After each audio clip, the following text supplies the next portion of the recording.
Well folks, it's time for the weekend again, and that means more videos, although I do have some old ones to post when I get around to it. This weekend I hope to get coolant pump and tank filled up on this one.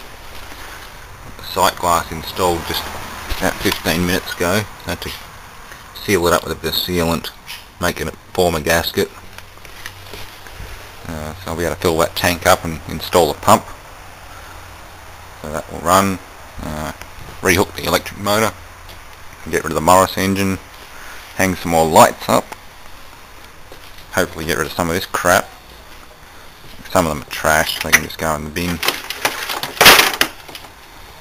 Sort out which portables need to be fixed or thrown out. Find a home for that, which another little air conditioning fairy dropped off for me. 10,000 watt Mitsubishi head unit. That's the box that it came in. It's probably the biggest head unit I've ever seen. Not sure what to do with them. Worry about that later. Yeah. Well, just before I do a cold wet start on this, I want to go over my little 323 here, nicknamed Mini-Me by Brad. She stood me up in traffic today. Died on the spot, no power whatsoever. Turns out one of the battery wires vibrated loose and came off. Well, it didn't come off, it just arced out, or there's crap insulating it from the battery, so accessory went down and ignition went down. It's working fine now, but I'll just show you how I fixed it. It's also got a current drain constantly. If I leave her for a few short runs or just for a while, the battery goes dead. So I'm going to troubleshoot that one. Now, unfortunately I was doing some gravel burnouts at the scrapyard today. Just throwing her around having a bit of fun, and I must have picked something up on the way out. Oh well. That's what a disposable car and disposable cheap nasty tyres are for. I'll take that one off later.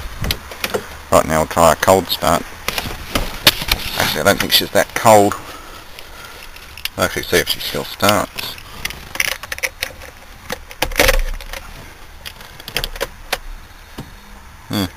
Accessory lead still on the battery. Yeah, nothing special there. Good old BMW EFI.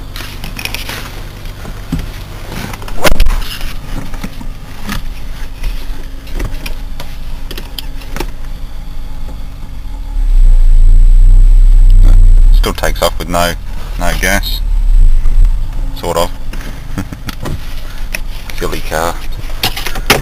And that's the source of the problem. If these have a lamp in them that doesn't shut off with that little switch, it can drain the battery overnight. But this one doesn't have it's got a switch, but there's no light in there. It's not working. So that's one problem. The other problem is this head unit always stays on. That's probably my battery drain.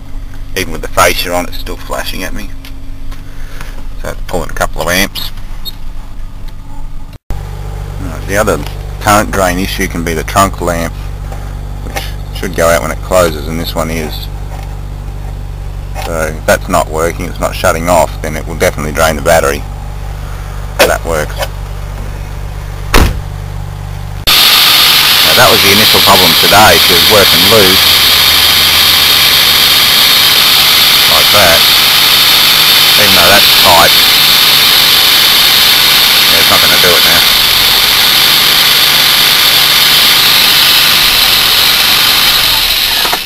Yeah, just like that, she just wiggle around. Silly thing. But that's mainly just me not tightening it properly. So, lesson of the day is always tighten your battery clamps, even though they're tight here. And that's not going to come off. Just nip that nut up. Apart from that, the car's been fine. You wouldn't know the back cylinder's losing compression. Here we go, wet battery and wet everything. Let's see if the old thing wants to work. Neutral.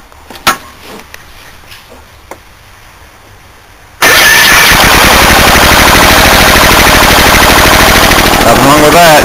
Good old Hondas. Mind you, I did leave the fuel on when I last used it.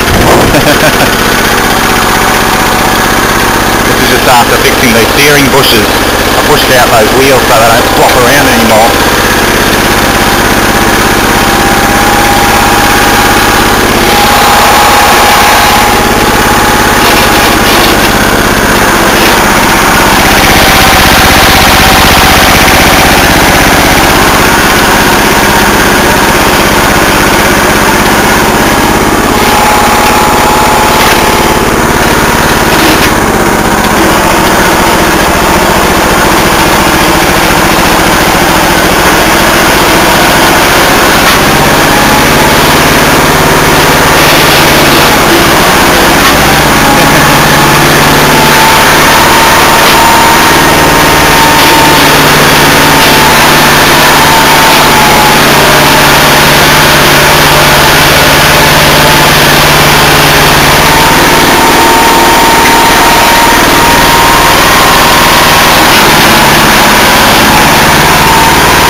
He's got some kick even with the stock pulley.